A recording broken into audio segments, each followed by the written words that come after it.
Hello everyone, welcome to commercial arithmetic class. So in today's video we will look the second unit, that is ratio and proportion. So let us see what is ratio. So the relationship between two quantities of the same kind expressed as the number of times one quantity is greater than or less than the other is called ratio.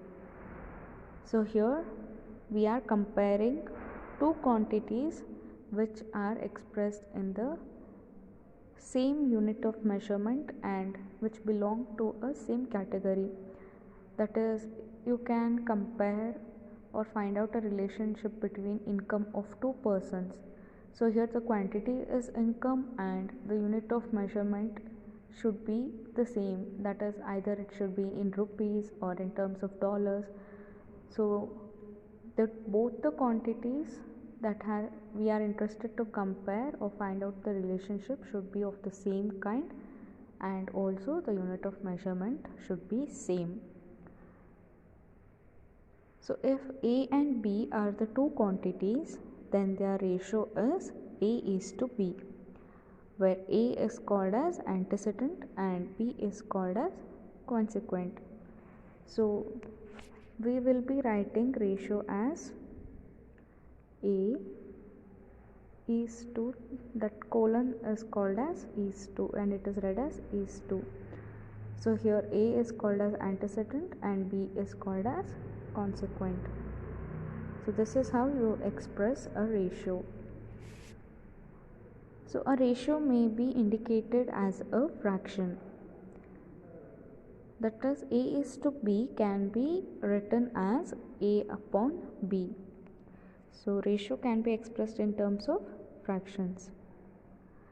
So the property of ratio are, the value of ratio remains the same if both the terms are multiplied or divided by the same number. So for example, you have a ratio which is expressed as fraction, for example 3 upon 5.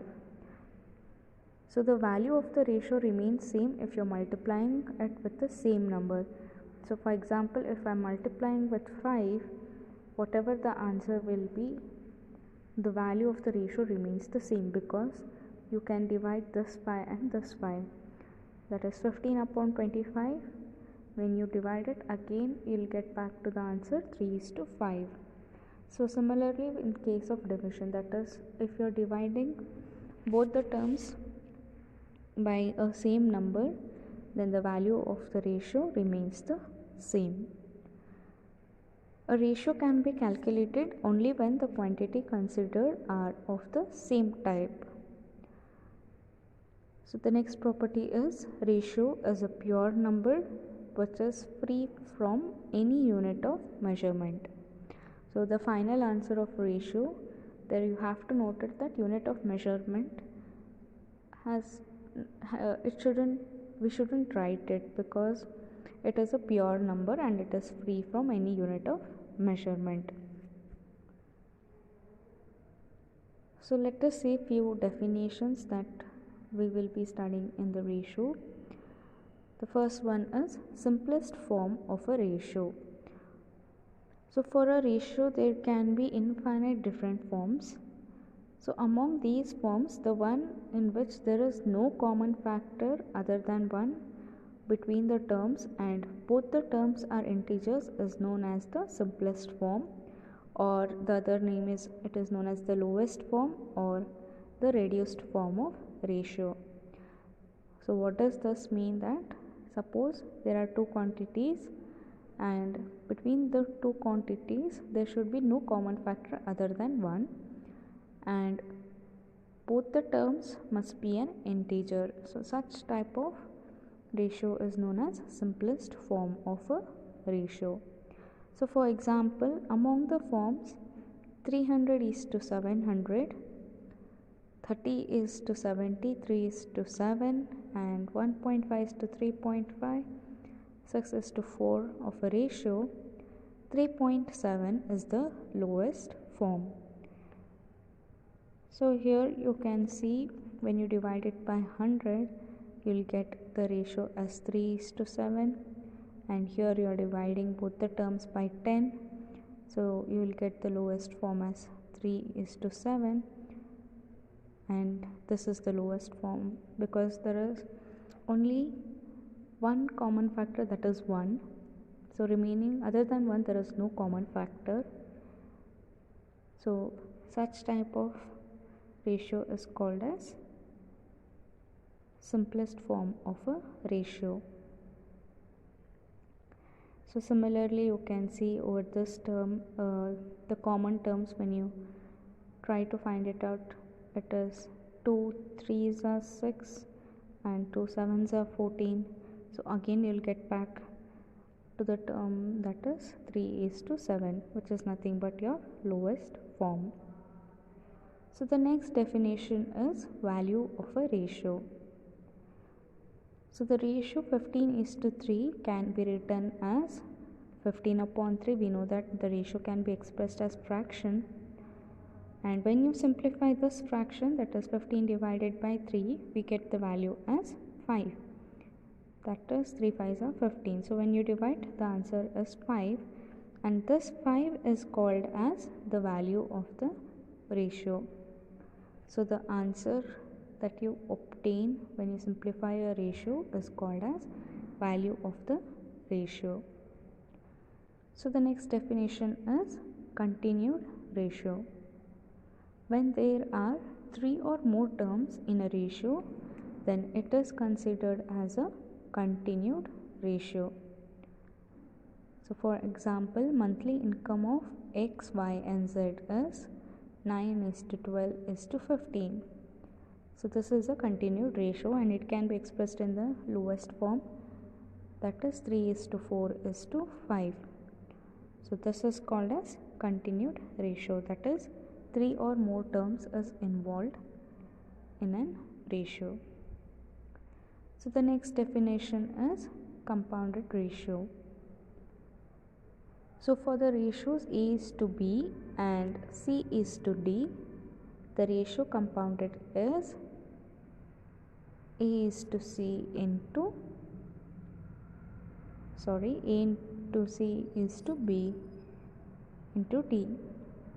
So given two ratios, the compounded ratio would be multiplying the first term of both the ratios and then taking the ratio of the second term of both the ratios, that is A:B and C:D. The compounded ratio would be A into C:B into D. So then the last definition in the ratio is inverse ratio.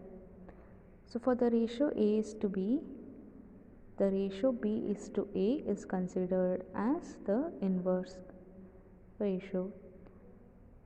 So inverse is nothing but you're taking the reverse order. So here the ratio A:B, when you express it as B:A, then that type of ratio is known as inverse ratio. So now let's see what is proportion.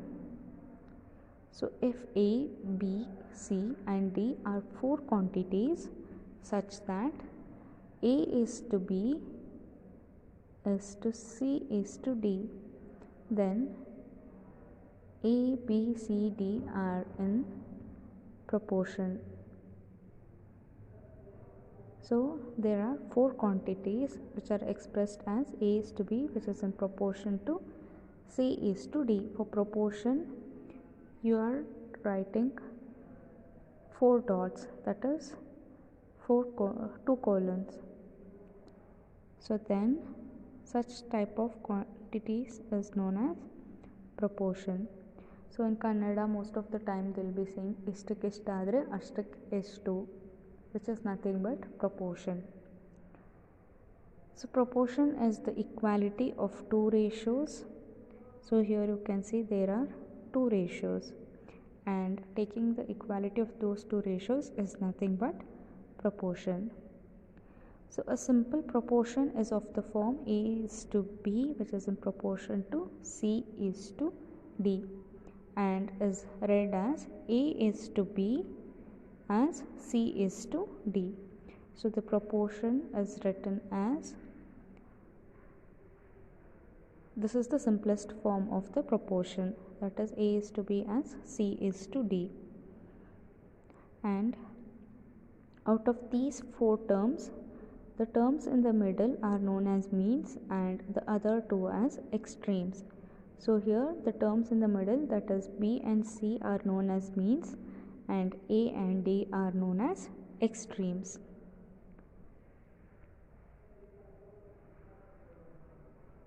So the properties of proportion are, the product of the means equals to the product of extremes.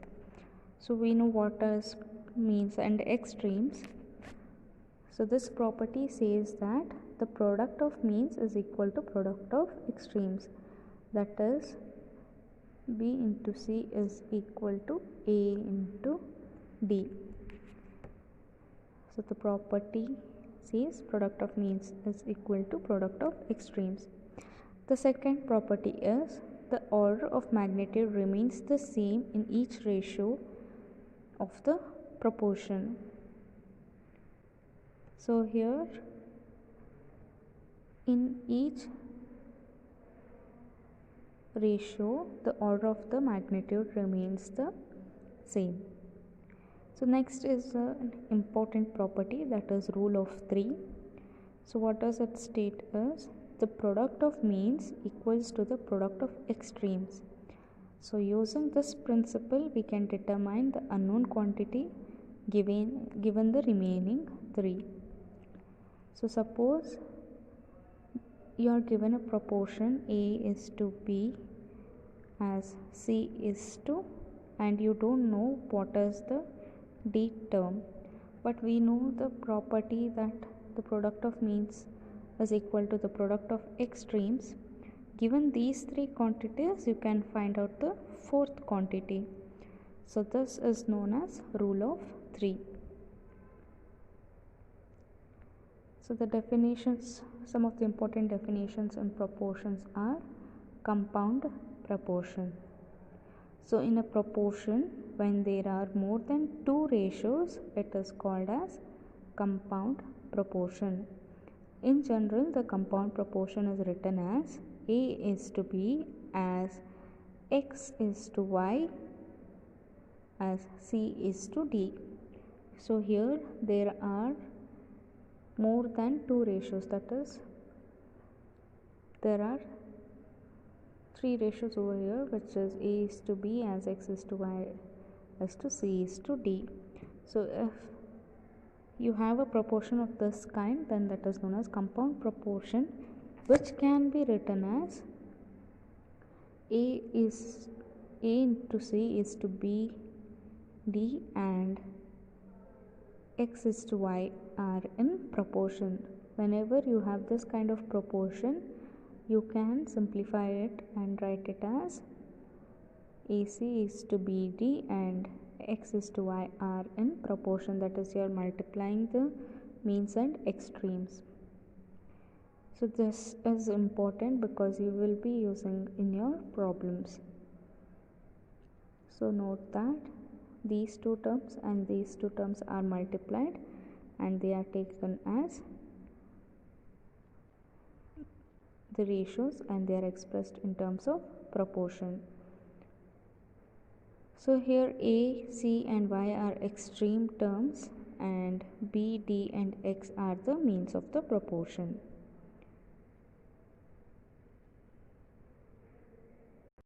So now let us see an example of compound proportion. The question is, 10 men earn rupees 5,400 in 15 days. Then how many men are required to earn rupees 10,800 in 10 days? So here there are more than 2 ratios, hence this is an compound proportion. That is, here the first ratio is number of months, the second ratio is the money earned, and the third ratio is number of days. So we are representing it as a compound proportion. And let X be number of men required in the second case. So using this, we will express the given question in the general form of compound proportion. So the first ratio is in terms of rupees, that is 5,400 is to 10,800, and the next ratio is number of men's, that is 10 is to x, and the third ratio is number of days, that is 10 is to 15. So here the first quantity of each ratio represents the first case, that is 10 men earns rupees 5,400 in 10 days, and we have to calculate how many men earn rupees 10,800 in 15 days. So this is how you represent and interpret. So once you express it in the compound form, then we know, we had seen in the definition how you can express, that is A into C is to B into D as x is to y. So this is your extreme and this is your mean. So now using the rule of 3 you can find out the unknown value. So now let us express the given term into this formula first, that is A into C is to B into D. So here A is 5,400 into C, which is 10, and here the extreme is y. So here y is nothing but our x, so which is equal to, we know that we can express a ratio in terms of fraction, and which is nothing but equality of two fractions. So therefore the next ratio would be expressing B into D into x. So here B is 10,800 into D is 15 and into x is 10. So using rule of 3 we have obtained, and we are finding the unknown term. So once you get this expression, then the next terms would be just simplification. So 10,800 into 15 into 10 divided by this term, that is 5,400 into 10. Simplify and you'll get the x as 30, which is nothing but 30 men are required in the second case, that is 30 men are required to earn rupees 10,800 in 10 days. So what we have done is, once we get to know that the given problem is of compound proportion, try to express it in the given general form, then using the rule of 3 we have to find out the unknown term.